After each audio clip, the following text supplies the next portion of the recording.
Good evening, everybody. It is August 27th, the Wednesday. Welcome to a new episode of System Update, our live nightly show that airs every Monday through Friday at 7 p.m. Eastern, exclusively here on Rumble, the free speech alternative to YouTube. As you can see, we are not in our studio. We're in an undisclosed location, so the show may be just slightly less formal, but as substantive and provocative and engaging as always, I would say even more so. And we are going to devote the show tonight to getting to more questions that have come from our locals members over the week. Continue to be some really interesting ones, raising all sorts of topics. But we do have a question that we want to begin with that deals with what I think is the at least most discussed and talked about story of the day, if not the most important one, which is the school shooting, that mass shooting that took place in a Catholic church in Minneapolis earlier today, when a former student who attended that school went to the church and opened fire and shot 19 people, two of whom, young students between 8 and 10, were killed. The other 17 were wounded, and amazingly expected all of them are to survive. So the carnage could have been much worse. The tragedy is manifest, however, and there is a lot of, as always, political commentary surrounding this mass shooting, attempts to identify the ideology of the shooter in a way that is designed to promote a lot of people's political agendas. So let's get to the first question. It is from Zell5. And Zell5, who's a member of our local community, offers this question, but also a viewpoint that I think really ought to be considered by a lot more people.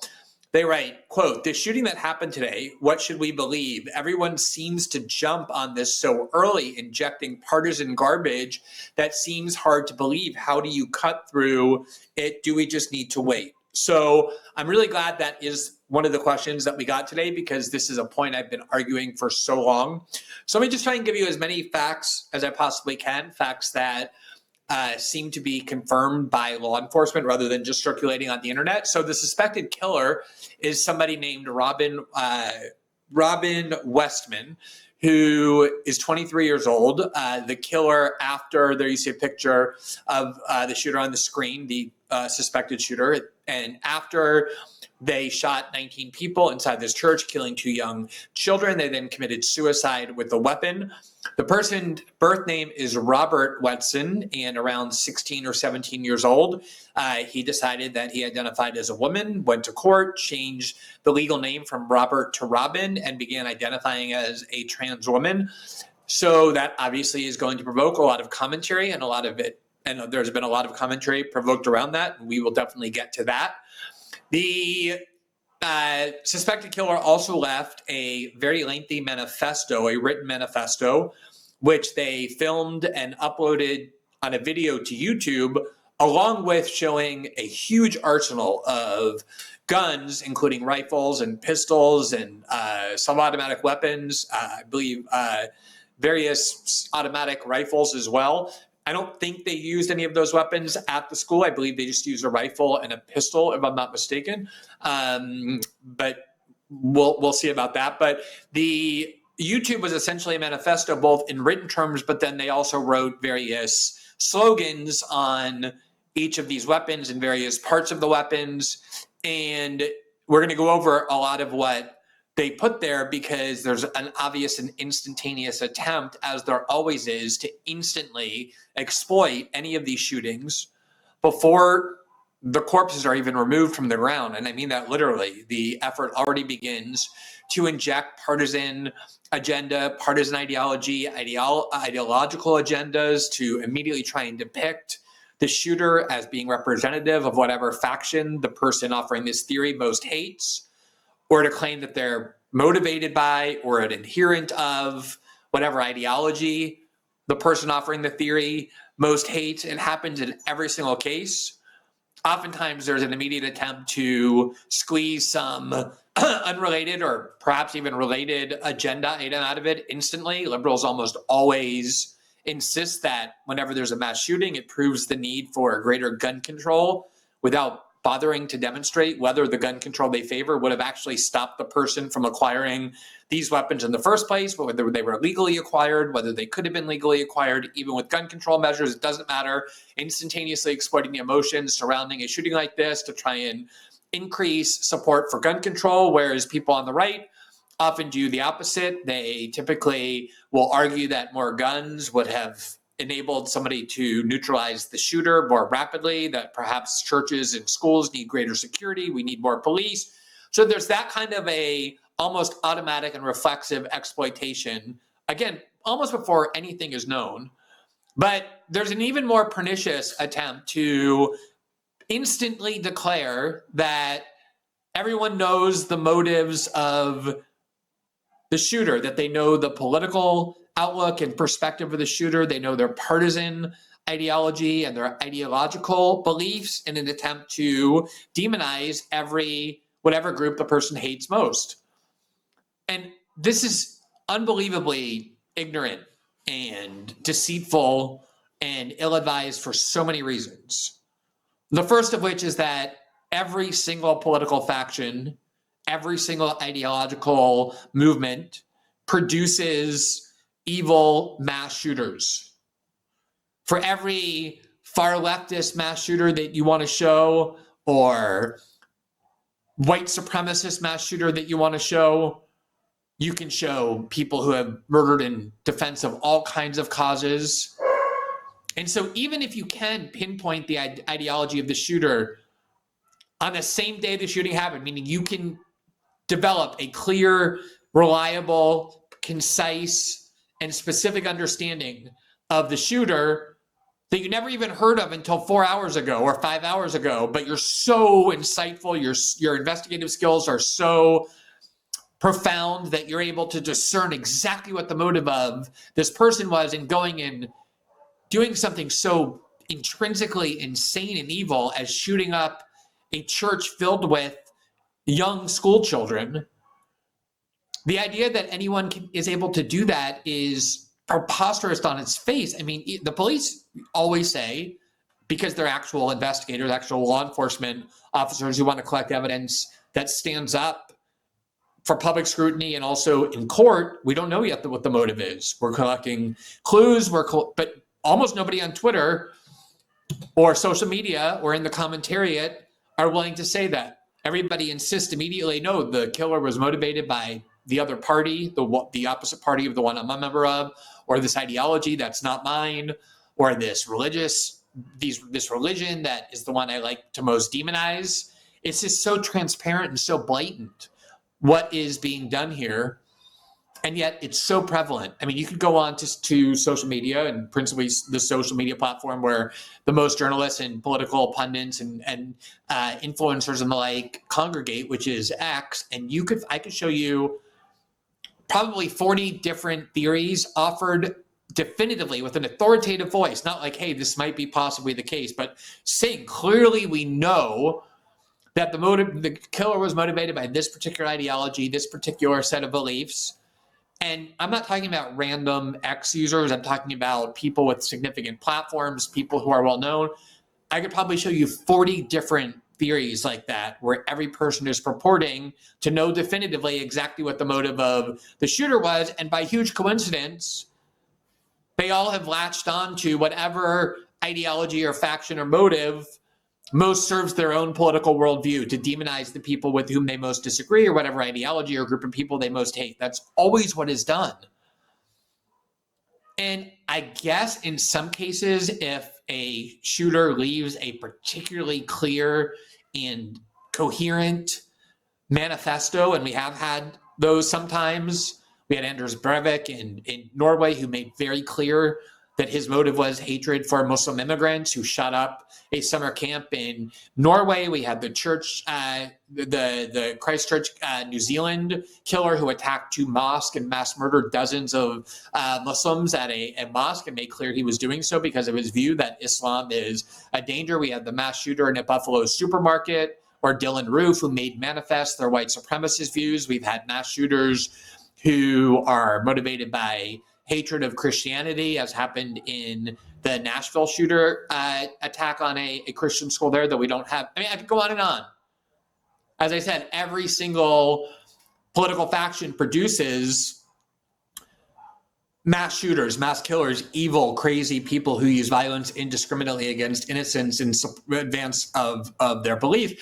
But most of the time, and you might even be able to say all of the time, I mean, maybe I don't like the phrase all of the time because you can conceive of exceptions, but close to all the time, most of the time, people who go and just randomly shoot at innocent people whom they don't know are, above all else, driven by mental illness and spiritual decay, not by political ideology or adherence to a political cause. That often is the pretext for what they're doing. That may be how they convince themselves that what they're doing is justified. But far more often than not, the principal overriding factor is the fact that the person is just mentally ill or spiritually broken, by which I mean just a completely nihilistic person who has given up on life and wants to just inflict suffering on other people because of the suffering that they feel, or suffering from delusions. And this isn't something I invented today in order to say. This is something I've long been saying. And I just want to make one more point, which is, even though there are sometimes manifestos that are extremely clear that say, I am murdering people in a supermarket that is African-American because I hate black people and don't think they belong in the United States, or I believe that white people are the sole proper citizens of the United States and I want to murder and kill inspired by those other mass murderers that I mentioned, even then, it may not be the case that the person's representation of what they're doing is the actual motive. Because it could be driven by a whole variety of other factors, including mental illness or all kinds of other issues. To be able to conclude in 6 hours, even with a crystal clear manifesto, that the person did it for reasons that you're ready to definitively assert are the reasons, is so irresponsible. It's just so intellectually bankrupt. But in many cases, you don't have a clear manifesto at all. You have a manifesto like the one here that is filled with all kinds of conflicting messages and ideas and viewpoints and ideologies that make it completely impossible to be able to read and to discern a coherent political ideology to impose on this person ever, let alone on the first day that it happens. And yet that is exactly what's done. And it's done by selectively choosing the parts of the message that you believe make the case that you're trying to make, that you want to be true, and ignoring everything else or mitigating it or dismissing it. Sometimes people are just nihilistic. Sometimes they're satanic. Sometimes they're trolls and they want on purpose to leave message that makes no sense, that leaves everybody confounded. Not everybody sits on political forums all day online or watches MSNBC or Fox News and has a clear political ideology that's defined by conventional right-left metrics. That's true of a portion of the population, but not most people. And I would submit that's not true of most shooters. And I just want to show you an article that I wrote just to underscore how consistent I've been on this point for so long. And this is by no means the first time I wrote about this, but this was when I was writing at Substack in 2022. And it was in the wake of the shooting in that Buffalo supermarket, which I mentioned, where the killer left a very clear, well-written, well-articulated manifesto explicitly stating that he was doing it because he wanted to kill black people, because he didn't believe that anybody other than white people should be in the United States, that those are the only true and legitimate citizens of the United States. And he cited Anders Breivik and the mass murderer in New Zealand as his inspirations, as his models, because they also attacked non-white people in their country, specifically Muslims. And the shooter today, by the way, also cited those same two killers, as we'll show you, as inspirations, Anders Breivik and also the New Zealand mosque attacker. And even in this case, where it seemed clear that the manifesto was so clear and left no doubt that the actions they took, combined with the motivations they themselves explained in the manifesto they uploaded online, there was still an attempt to exploit it immediately by saying, for example, and this was the primary reaction of the commentariat at the time, that somehow Tucker Carlson was the one who bore responsibility for this attack.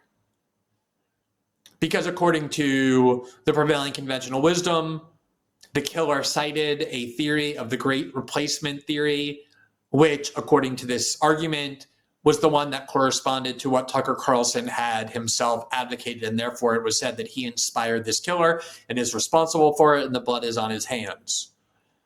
And there were so many reasons why that was ludicrous, beginning with the fact that the Great Replacement theory that this person advocated, namely that there is no such thing as a legitimate non-white citizen, is not anything that Tucker Carlson believes or has ever advocated. The killer left I don't remember how long, but it was a very lengthy manifesto citing all of his influences, citing the people that he believed helped shape and form his views and opened his eyes. And he never once mentioned Tucker Carlson in this long list of people who he said inspired him politically and ideologically and intellectually. There was no indication that he even knew who Tucker Carlson was, that he ever watched Tucker Carlson's show. That wasn't who he was reading. That wasn't who he was following. And yet it was a horrific attack. It left 10 people dead, 10 innocent people in a supermarket solely because they were black. And obviously emotions were very high. And so there was this instantaneous attempt to use those emotions and try and gin up hatred for Tucker Carlson by saying, oh, look, he's the one who inspired it, before anything was known. And you see the headline, the article that I wrote at the time in the wake of all of this. We can go back to the Substack article, the one that I wrote in 2022, and the headline was "The Demented and Selective Game of Instantly Blaming Political Opponents for Mass Shootings." And the subheadline was "All ideologies spawn psychopaths who kill innocents in its name, yet only some are blamed for their violent adherence by opportunists cravenly exploiting corpses while they still lie on the ground."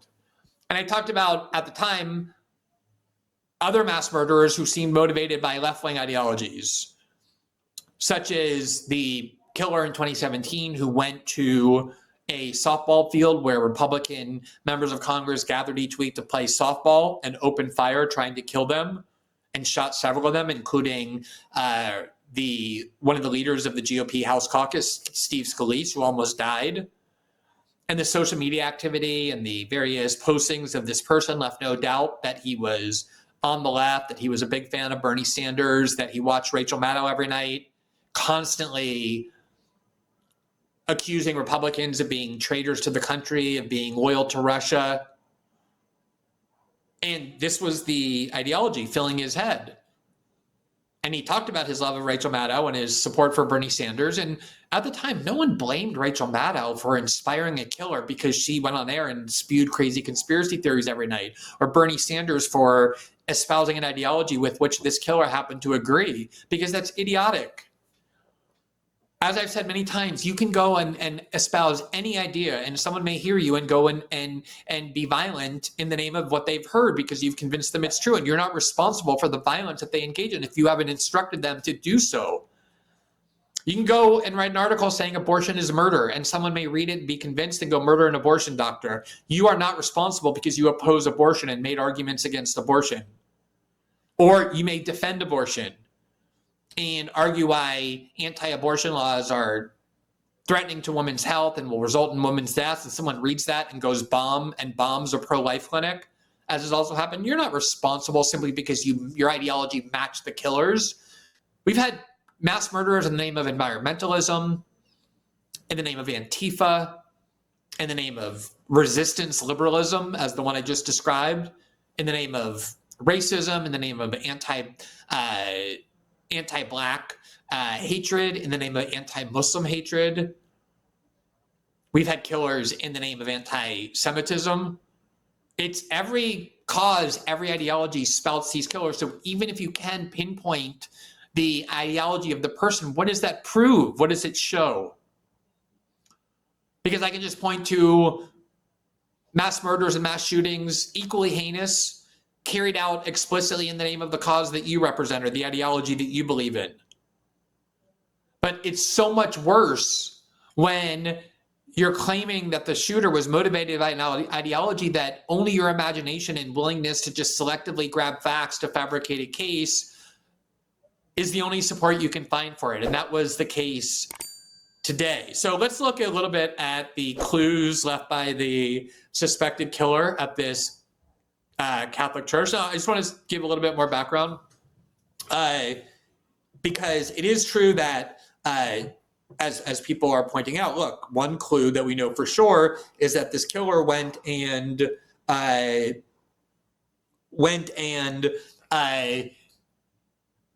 shot up a Catholic church while children at a school inside the Catholic church were engaged in mass. It was the first day of school. It was the time for their mass. And the killer didn't attack a synagogue. He didn't attack a mosque. He attacked the Catholic church. And so this theory goes, it stands to reason he must hate Christians and must hate Catholics. But one potentially complicating factor is that, according to the New York Times and other media outlets, this was the school that the suspected killer attended. So this is not just a case of a killer randomly selecting a Catholic church or a Christian school to go and attack. It's a case of somebody who went to that school, returning to the school to engage in murder. We've seen that many times. People work at a certain place. They develop a hatred for the place. They return to that place. They kill their coworkers. They kill their other people that they resent. They just want to attack the institution that they feel wronged them. We've seen people go to schools and then as an adult or once they're gone or before they graduate, go to that school. So it could have to do with both. It could be that the person hates Catholicism and Christianity. There's evidence that that is true. And at the same time, that they were motivated by the fact that they attended the school and are carrying out some kind of apolitical resentment. And this is why you don't psychoanalyze people or declare that someone that you never heard of until 4 hours ago is now someone whose motives you clearly understand in order to derive some political benefit from the corpses that are laying on the ground and the young children who are in the hospital recovering from their wounds. So let's look at what Robin Westman, their legal name, once they changed their name to a female name to match what they said was their identity, the kinds of things that they cited as sometimes they just put names on there. Sometimes they made clear that they had admiration for people. So this was part of the images that you can see on the screen in terms of various messages that they left. So there you see let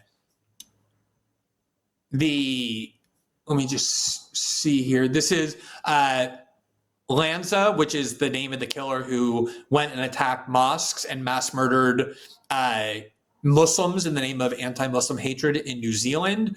And then you see the names of other mass shooters as well, including James Holmes, who in Aurora, Colorado, Adam Lanza, who was the shooter at Sandy Hook, Charles Whitman, who killed people at the University of Texas, and others as well. So what does it mean if you admire the school shooter at Sandy Hook? Is that any kind of a ideology that you can identify from that? And how about the sighting of the person who went and killed Muslims deliberately at 2 mosques that you attack in New Zealand? Does that indicate admiration for that person, that you hate Muslims because those are among your heroes? Here are other images that they put. I'm Columbine, Israel. Israel must fall from you see psycho killer there as well. And there you see Andrew Breivik, who is the mass murderer in Norway, who explicitly went and engaged in mass murder in the name of keeping non-white people out of Norway and specifically Muslims. So what does that mean that he put that there? Is that just an admiration for mass shooters in general? Is it that he or she, whatever the proper gendering is, I don't think we should care that much, finds admiration in that person's cause? These are little bits and pieces of clues, and to say that you can know for certain what the motive is. I mean, they call themselves psycho killer, almost declaring like I'm psychotic. That's what that means. And psychotic people aren't motivated by political ideology. They're motivated by their psychosis. All right, let's look at a few other clues that the shooter left in some of these images. There you see one, these are the magazines, I believe. I'm not a gun expert, but the magazines of the bullets that were not even used, but they had it laid out on their bed. One says, "Where is your God?" Another one says, "Israel must fall. Like a phoenix, we rise from the ashes." So Israel must fall. There were other references to anti-Semitic theories. Does that put the person on the left? Does it put them on the right? I don't know if you know this. A lot of people are saying, oh, if they hate Israel, they must be on the left. Or if they're anti-Semitic, they must be on the left. I think there's been some anti-Semitism known to appear on the right as well, historically and currently. A lot of hostility toward Israel, a lot of hostility toward Jews, a lot of hostility toward Muslims as well. Let's look at a little bit more of these. Anybody who claims that they can derive a clear, consistent ideology, here's Release the List, which presumably refers to the Epstein list. That was a major cause, as you know, among the MAGA movement, the American right. It's now kind of migrated cynically to Democrats who are saying release the list, presumably meaning the Epstein list. Here's one, kill pedos, meaning kill pedophiles. Some trolling messages like, well, you're here, a reference to Ted K, which is Ted Kaczynski, who, I mean, what is this in terms of classic left-wing or classic right-wing ideology? All right, let's look at more. Kill Donald Trump, rip and tear. So the person hates Donald Trump. Do they hate Donald Trump from the right? Because he refused to release the Epstein list, because he's a pedophile and he says kill all pedophiles. Is that his belief? Does he hate Donald Trump from the left? Because who knows? Obviously, it's possible he hates Donald Trump from the left, but there's a lot of other indicia that he's not on the left, like this. Hail Breivik, hail Breton. So this is not just a neutral mention of the two shooters who went on a rampage, in particular, one in Norway, one in New Zealand, in the name of anti-Muslim hatred. These are the two killers who he specifically heralded, praised. I've been around for a long time, but I've never heard anybody on the left praise Anders Breivik or the Christchurch shooter in New Zealand. That is not a common view of the left. Do we have other images, I think, to put up here? Let me just see. I mean, I think that's more than enough to make the point. But let's just see if there are others. Yeah, I think that's all the ones we have. And you know, there are others as well. There's the essay. Oh, I think we have some here. Okay. Well, let's include this one in just a second, because this is Alex Berenson, who is obsessed with the evils of drugs, including marijuana, who decided to insist that marijuana was the cause because there were some references to weed. So he looked at all those different messages that I just cited, but decided, oh, this was about love of marijuana, even though, because one tiny one happened to relate to the cause that he most vocally advocates. And it was across the political spectrum where people did that. They just picked the little bits and pieces of the slogan. I guess I should also note that there were other references that are causes almost entirely on the right. There's references to Waco, which became a right-wing cause célèbre in the 1990s when the Clinton administration under Attorney General Janet Reno sent the FBI to torch and ultimately murder the followers of David Koresh and the Branch Davidians, killing dozens of children in the name of saving them. And this became a symbol of right-wing anger toward the federal government led by the Clinton administration, a very anti-government sentiment that Timothy McVeigh, when 3 years later on the anniversary of Waco, went and allegedly blew up this courthouse in Oklahoma City, a horrific act of murder that killed, I think, 170 people, including large numbers of children. There was a nursery of children who were blown up. Cited the anger over the Waco attack as his motive, and that became a cause célèbre on the right. Not Timothy McVeigh, but Waco. He also paid homage to someone named Vicki Weaver. Vicki Weaver was someone who, in the 1990s, she was married to Randy Weaver. And Randy Weaver was a white separatist who believed that white people should live separately. He insisted he wasn't a white supremacist. He didn't have hostility toward black people. He just thought that the races should live apart. And he bought land in Montana and preached from there about white separatism and lived around white people on his property. And the FBI couldn't stand it, couldn't stand that there was a white separatist. The Clinton administration believed that was terrorism. They sent the FBI there. The FBI shot and killed his dog and his wife named Vicki Weaver. And I believe they shot his son as well. And this also was a huge cause on the right in this anti-government fervor about the evils of these law enforcement agencies, these standing DEA and the FBI and the ADF, and all of these agencies that became a right-wing cause. No one on the left goes around, I wish they did, because I also thought that the murder of the Weavers on their property, as well as the attack on Waco, were legitimate dangers illustrated by an untrammeled federal government. But on the left, that is a view that almost nobody has. That is a view that exclusively people, especially in the 1990s, on the right had. If you were complaining about Waco and Randy Weaver, 100% you were on the right. So you have this shooter mentioning Waco, praising Vicki Weaver, and somehow people are going to, and heralding Andres Breivik and the New Zealand church shooter, and someone's going to try and tell me that the person here was on the left, like a normal leftist, like a clearly identifiable leftist. They also had racist phrases like kick or kill the spick or kick the spick. Not exactly like woke language that you typically find on the modern day left among young trans people. It's not typically what you hear. It's certainly not a common left-wing phrase, and there's so many of those. But there's also a lot of left-wing ideology that you can find as well, starting with the fact that it's a trans person who attacked a Catholic church, and you can twist that into whatever you want. The reality is no one knows. Nobody knows at this point what motivated this person, and we may never know. It may be that the person is a nihilist, a Satanist, and above all else, someone who is deeply ill.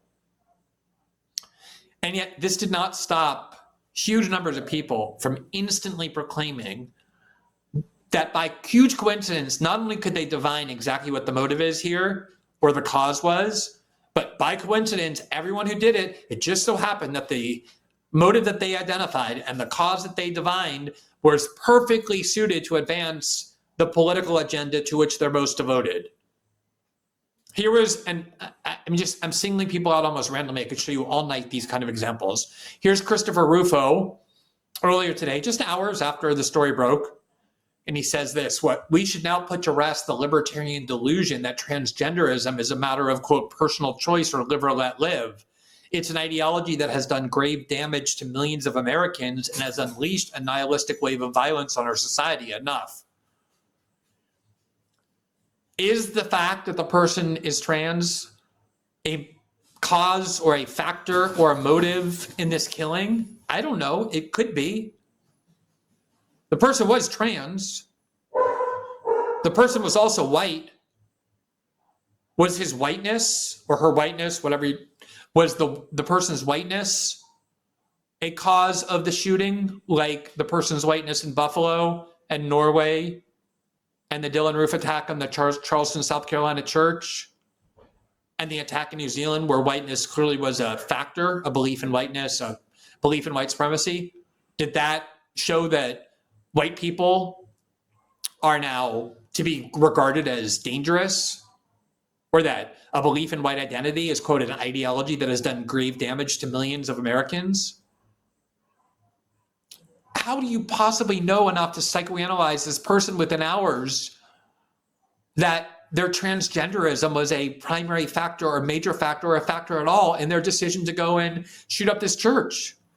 It's possible for sure, but no, he doesn't remotely know that. But what he knows is that he views transgenderism as an evil and therefore has a personal motive in seeing it this way. As I said, everybody who divined a motive quickly, by coincidence, everyone, by coincidence, as we'll show you, it just so happens to comport perfectly with their political ideology. And also, what does this mean? It's time to put to rest the libertarian delusion that transgenderism is a matter of live and let live. It's an ideology that has done grave damage to millions. Enough. Does that mean that adults should no longer be permitted to identify as transgender? Does it mean that 25-year-olds who want to dress as women or change their legal name should be prohibited from doing so? Does it mean that medical professionals or journalists or ordinary citizens who support transgender rights should be criminalized for doing so? Because what exactly does Chris Rufo mean when he says enough? What does that mean, enough? How are we going to do away with what he calls transgenderism on the grounds that it's a major factor, not just in this crime, but others as well? Like, what are we going to do about it? Are we going to ban transgenderism in terms of the way people live? Are we going to ban it as terms of how people identify? Are we going to ban... Yeah, my dogs are very worked up about this as well. They don't like speculative thinking in any way. They've made that clear on many occasions. But how do we end transgenderism? Is it a crime to advocate it? Here's Mike Cernovich, pretty much on the same page. Society tried compassion and indulged the trans stuff. It was... Estou fazendo o programa. Pode me ajudar, por favor? Com os cachorros. Here's Mike Cernovich. I just asked for help from my kids. Society tried compassion and indulged the trans stuff. It was a mistake. No more of it, and other unnatural behaviors. Again, we don't know that transgenderism played a role in this at all. We could speculate. Again, perhaps it did. Perhaps it didn't. Perhaps played a minor role. Who knows? But what does that mean? No more of it and other unnatural behaviors. I mean, we're going to ban people from identifying as transgender? Does it mean we're banning people that advocate it? What other unnatural behaviors need to be criminalized and banned that adults engage in through their consent? I've always said the question of what underage kids should be able to do in terms of cross gender hormones and certainly surgeries or social transition is a legitimate question. I think when their parents believe it's in the best interest of their kid, when you have medical professionals and therapists who say it's in the best interest of the kid, that definitely complicates what society can and should do. Although we do override all sorts of things that are in the parent's judgment. A parent might think that their child is ready to consume alcohol at the age of 15 or 16, that they're mature enough, or that they can drive at 14, or that they can see X-rated films at 16. It doesn't matter if the parents think that. It doesn't matter if you have a therapist certifying it. We still don't allow it as a society. We imposed our judgment between the parent and the child. So maybe this is a case where you do that. Or maybe parents have the right to treat gender dysphoria, which is a known pathology, in the way that their doctors most strongly advise. So there's a question there to debate. But when someone's over 18 and is an adult, what are you going to do? You're going to say if you're born a man, you have to avoid no dresses, no makeup, no growing out your hair and identifying as a woman? You're going to bar them from doing that? You're going to force all boys who are biological boys to have crew cuts, short hair, like above the collar, and all biological girls to have long hair and wear makeup? Well, what does this mean? Enough. No more of this. We're not tolerating anymore. Here is someone named Bonchi, who's a longtime writer with Red State, sort of a very conventional, never Trump establishment Republican. And they posted this. At some point, they quietly deleted it because I think they realized how dumb it was, but it was very indicative. There was a lot of support for this. This is what Bonchi said. Bonchi is a very traditional Republican, very pro-Israel, kind of pro-Trump, really was never Trump, but now is pro-Trump to the extent that he represents the Republican Party, the conservative movement. So this is what this person wrote, quote, "So the shooter was trans, hated Israel, hated Trump, and hated Israel. Wow, going to be really hard to spin this into, quote, had no actual ideology." I don't know why they deleted it. They didn't give any explanation as to why. I don't know Bonchi's gender. I Don't know. They usually, if you delete a tweet, especially once it viralizes to some extent, a lot of people retweet it, support it. You explain why you deleted it. Not always. Sometimes people delete tweets. I've done it too, where you feel like it hasn't got enough attention. I usually delete tweets if it's being misunderstood and I want to spend all day clarifying what I meant if I didn't express it clearly. So I don't know why they deleted it. I could speculate that it is true there were things that said kill Trump and hate Israel, but there were, and the person was trans, but there were all those other things that I went through that make this sarcastic claim, oh, wow, going to be really hard to spin it into had no actual ideology. Yes, actually, it is extremely difficult to identify a clear and coherent ideology.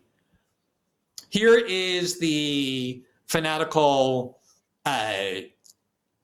Zionist Yael Jacobi, who got attention, I would say, very embarrassing notoriety, when in the middle of protests on his campus at the University of Pennsylvania, as one of the most privileged things you can be, which is a American Ivy League student. He was called by Mike Johnson. He went and stood at the podium and said, I am not safe. I am not safe. Nobody had attacked him. No one had threatened to attack him. He just got upset that he was hearing criticisms of and protest against his sacred country of Israel. So that's what he's known for. So you'll never guess what he decided was the real motive here. Quote, the Minneapolis church shooter wrote in his journal, quote, I will carry out a racially motivated attack. I would be most likely against filthy Zionist Jews in, quote, free Palestine. First, they came for the Saturday people, then they came for the Sunday people. But you know what? The person didn't go and carry out an attack against filthy Zionist Jews. He didn't attack a synagogue. He attacked a church. And two of his heroes are people who hate Muslims. So do you see how just all these people are just picking these little tiny pieces out, like some little game where you just break off a little piece of a crumb, like a breadcrumb, and you're like, I know exactly where this breadcrumb leads, and I know exactly what motivates it. It just so happens that the cause I hate most was the real cause that killed it. So of course it has to be that the person was mostly motivated by a hatred of Israel. Here's from the New York Post. Trans Minneapolis shooter Robin Westman mused about slaughtering filthy Zionist Jews in a sick journal before a deadly Catholic school massacre. You know what? Again, he didn't go and murder Zionist Jews, filthy Zionist Jews. And what if someone says, I want to go murder filthy Zionist Jews? Does that put them on the left or does it put them on the right? Does it just make them someone who hates Israel? How about if they say it and didn't do it? How about if they cite as their two heroes and inspirations two of the most vicious mass murderers on earth who went and purposely killed as many Muslims as they could in the name of anti-Muslim ideology? What does that say about the cause and motive and outlook of this person? Again, here's Alex Berenson, the former New York Times reporter, who is obsessed with the view that marijuana is this incredibly deadly or harmful drug, or just he's a drug warrior in general. And he said this, cannabis is the drug of choice for mass shooters from coast to coast. And he cited, I'm not even sure what the message was, primarily arms, bull-pilled. So he had all these other things that you can see on the screen, fuck optics, kill Trump, all those other messages, but there's one message, bull-pilled, that implies that the accused killer, the suspected killer, had some kind of affinity for marijuana, and Alex Berenson decided that since that's his main cause, he's going to blame it. He also is a big Zionist as well, so he might have had another post blaming it on anti-Zionism or anti-Semitism as well, but he decided, at least in this case, that, this is clearly cannabis. Cannabis caused it. It's the drug choice for mass shooters from coast to coast. He looked at a gigantic manifesto, endless numbers, dozens of messages written on these guns. One was about marijuana, and he decided that was the real cause, since that's his cause as well. They just invent things based on whatever they want it to be. Here's my favorite one. There's two favorite examples of this that unsurprisingly come from the pronounced sophisticated intellectual Laura Loomer, who she was able to discern as well what the motive of the killer was, similar to what a couple other people said, but she had her own very clear view. This is what she wrote. The Minnesota shooter lives in one of the most Muslim cities in America with a Muslim congresswoman, Ilhan Omar, and had Islamic words, anti-Israel and pro-Holocaust phrases written on their guns and magazines. We don't have a gun problem. We have a Muslim problem. Now, Laura Loomer I don't think she cares much about the trans issue. Israel is her main issue. Hating Muslims is her main issue.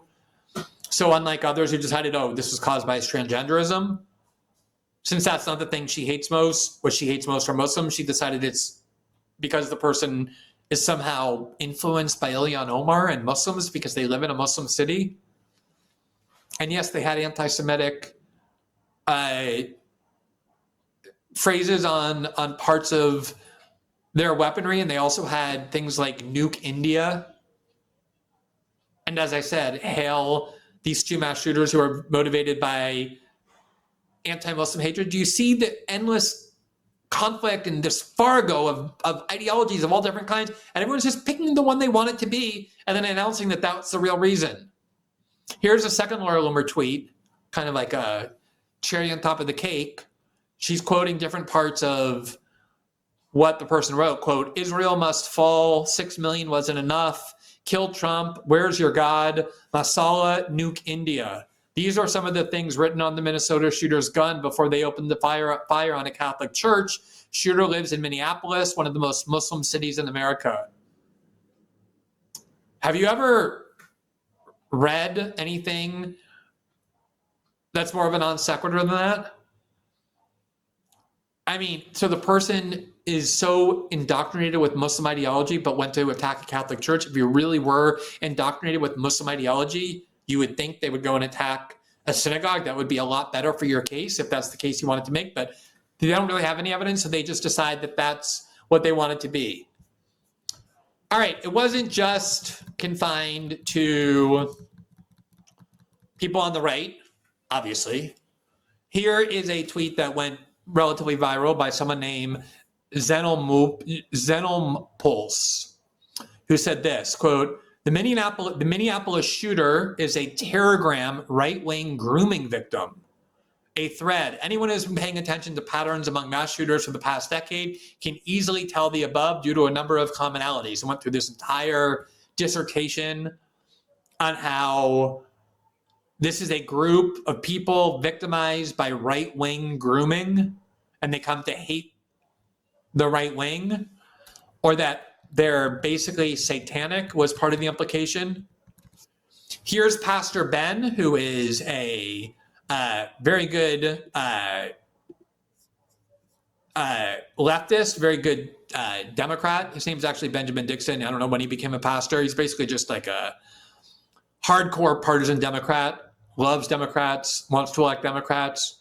You'll never guess what his theory was. So not only was Robert Westman a racist, I don't know if that's going to go over well. He used the shooter's dead name, Robert Westman. But anyway, so not only was Robert Westman a racist and a Russian-speaking fan of Columbine shooting, he was also anti-Semitic. Groypers, you're not beating the charges here. So according to Benjamin Dixon, Pastor Ben, good Democrat, very loyal Democrat, he decided that it's not transgenderism that's to blame. He doesn't have a problem with that, so he has no interest in blaming it on that. It's not hatred for Israel that was to blame, because he's not a big fan of Israel. Instead, he's like Russian, which he thinks everybody on the far right is, and like Groypers in particular. I've never seen them be particularly favorable of Russia, but whatever. He decided they was Groypers because the person was a racist, spoke Russian, was a fan of Columbine shooting. Did Columbine have an ideology to it? And was also anti-Semitic. Therefore, it's the Groypers who are responsible. Wajid Ali, also a very, very, very good partisan Democrat, also blamed it on his political enemies, but with a slightly different or even radically different theory. Quote, now that the shooter has been identified as a white male, which again, it's so interesting. I guess they feel justified in just ignoring the trans identity, which usually they would insist is only something right-wing bigots would do, just so blatantly misgendering the shooter. But I don't know if it's okay because it's the shooter. I don't know if they just pick and choose when it's okay to do it. But anyway, both of them did this. And Wajad Ali says, now that the shooter has been identified as a white male. I mean, it is so ironic. Of course, he wants to blame everything on white males because that's his worldview, even though this person does not identify as a white male. Legally is a white woman. But I guess you can transgender when you want to just pretend the person or blame it on white men. Now that the shooter has been identified as a white male who is radicalized in part by previous white nationalist racist shooters who promoted anti-Semitic conspiracy theories that MAGA and the GOP promote, I expect him to fall out of the news cycle like Vince Bolter. Remember him? So his theory is that this is basically a MAGA adherent, even though he wrote Kill Trump. Somehow MAGA and the GOP promote these anti-Semitic conspiracy theories, even though all of MAGA, at least at the elected official level of the Trump White House and in Congress and the GOP, are fanatical supporters of Israel.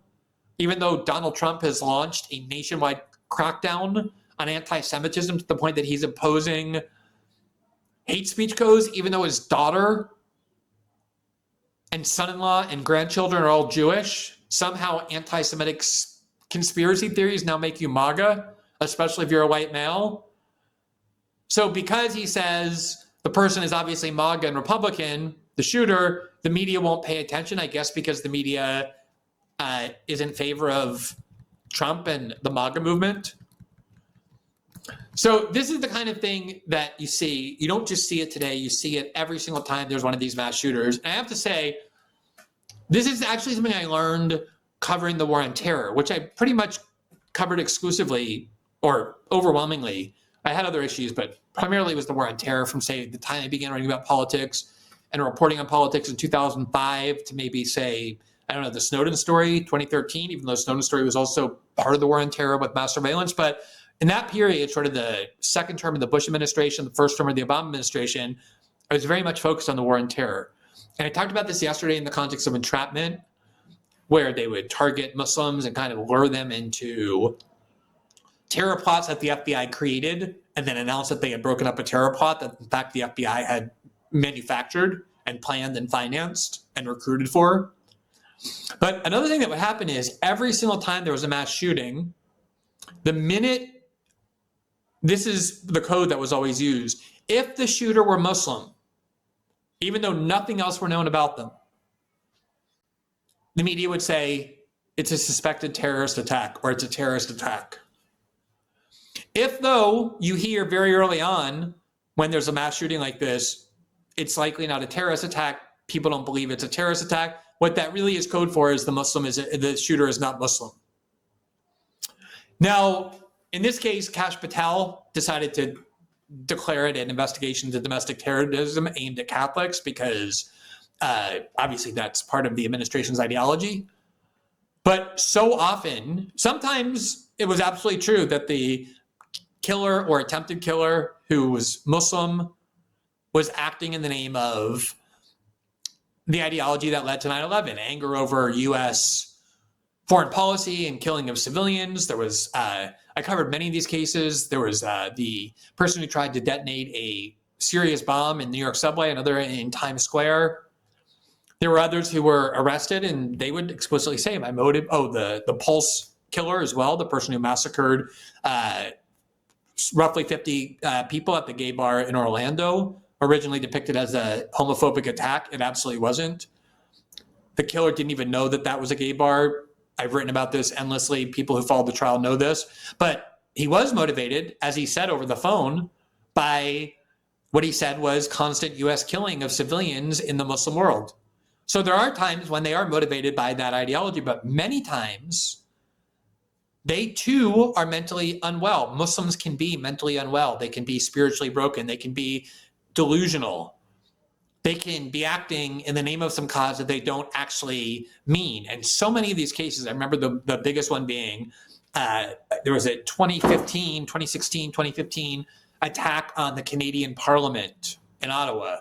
And I just so happened to be in Canada that week. There were actually 2 attacks.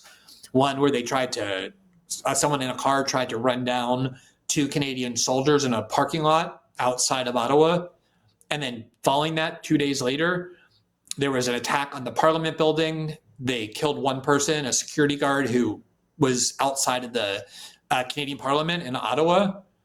And in that second case, it was instantly declared to be a terrorist attack. And I remember Canadians saying, oh my God, why would anyone want to attack us? Just like, the US, why would anyone attack the United States? And without realizing that Canada was participating in bombing campaigns throughout the Muslim world, they had actually right then been bombing in Syria and Iraq in the name of bombing ISIS, killing huge numbers of Muslim civilians, but they don't make this connection. But as it turned out, that attacker in Ottawa really was not political. He was not religious. He had a history of mental illness. And that only becomes evident after several days or several weeks. And a lot of the cases in the war on terror that got blamed on terrorism were actually motivated by mental illness. And that's why I started off by saying, I don't want to say in all cases, mental illness is the principal factor, because I do think people can convince themselves to murder in the name of a cause. And, a lot of people believe that killing in the name of a cause is justified, even if you're killing civilians. You'll find no shortage of defenders of what Israel is doing. I think you can make an argument that what Hamas did on October 7th is justified, not to the extent that they targeted civilians, but that they attacked military bases and police bases. You can find any number of people. There have been, Israel was founded based on terrorism. The Irgun was a Israeli terrorist group led by Menachem Begin, who became the prime minister of Israel. They blew up the King David Hotel and killed Palestinians and Brits. They were trying to drive Britain out of Israel. They regarded the British as an occupying power who was occupying Israel, their homeland. Ironic, isn't it? And they believed they had the right to take up arms and kill innocent people and bomb civilian infrastructure like the King David Hotel in Jerusalem. Just go Google it.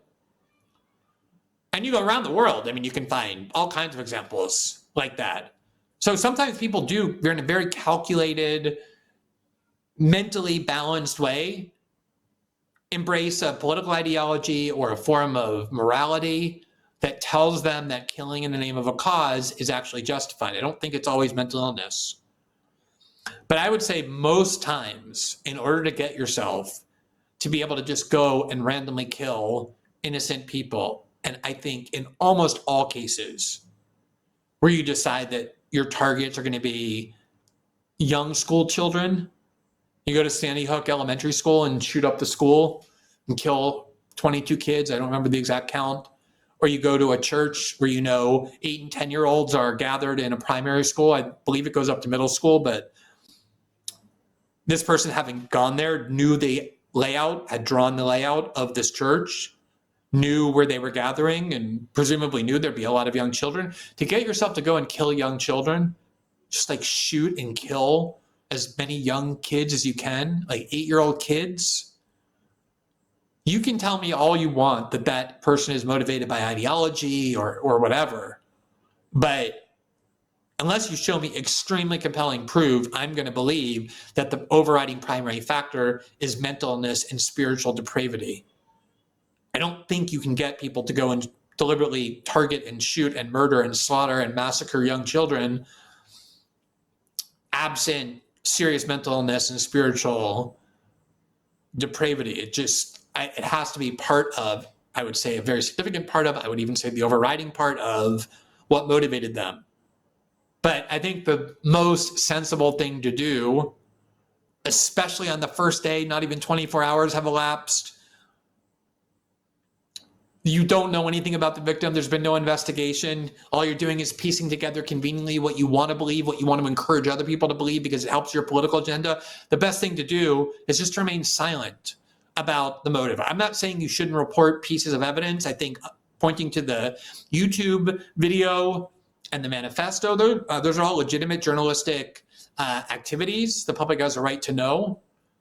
to see whatever evidence is available, but to authoritatively and definitively assert that you know why this person did this, and therefore to issue proclamations, no more transgenderism, crack down on Muslims, monitor white males who are Republicans.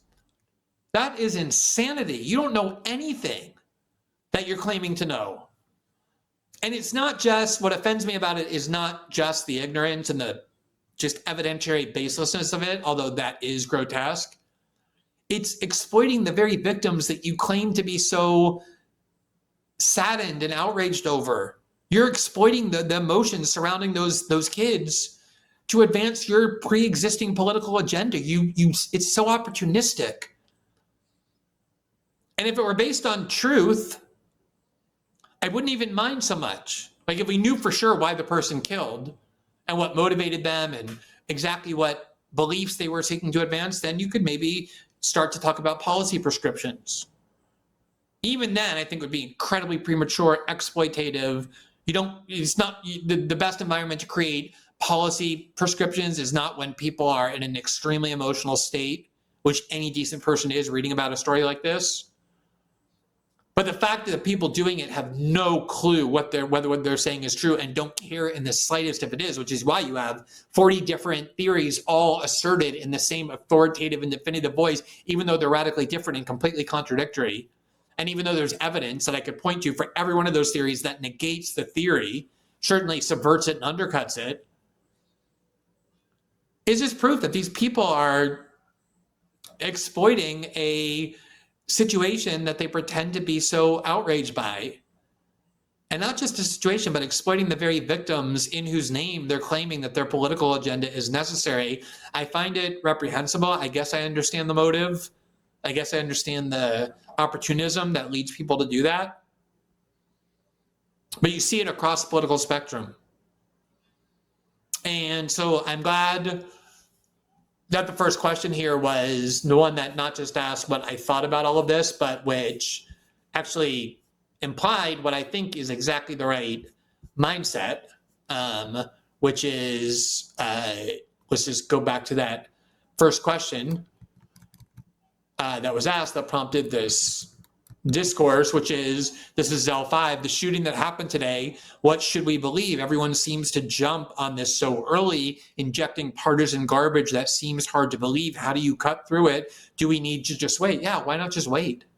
Like, what's the harm in just waiting? The huge headline in the New York Times right now is police search for motive. No one in law enforcement is saying, oh, we know why they did this. So obvious. No investigator, no person actually interested in building a case and seeking the truth and demonstrating its validity would jump to these conclusions. Only irresponsible people do that, or extremely opportunistic ones, demagogues. I'm not saying everyone who did it is a demagogue in every sense or the reckless in every sense. Many of the people who did it have a lot of other valid things to say. We all err, we all act emotionally or opportunistically. But if you're a person who's actually interested in understanding why this happened, not only do you have to wait, you have to accept that you may never understand it. Certain human behavior is not discernible in terms of coherent, rational motives. Sometimes it is just because people are sick. Sometimes they're just motivated by nihilism.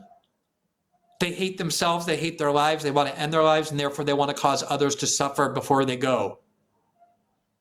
That is not an uncommon or rare impulse. Sometimes it's trolling. There's a whole online community, it's related to nihilism. And there were trolling messages as part of what they put. Where's your God now? Ha ha. Putting smiley faces on the end of the gun, of the pistol. I mean, there's just people who get so nihilistic, so dark and twisted. Maybe they're influenced by online communities. Maybe they're influenced by satanic communities. Who knows?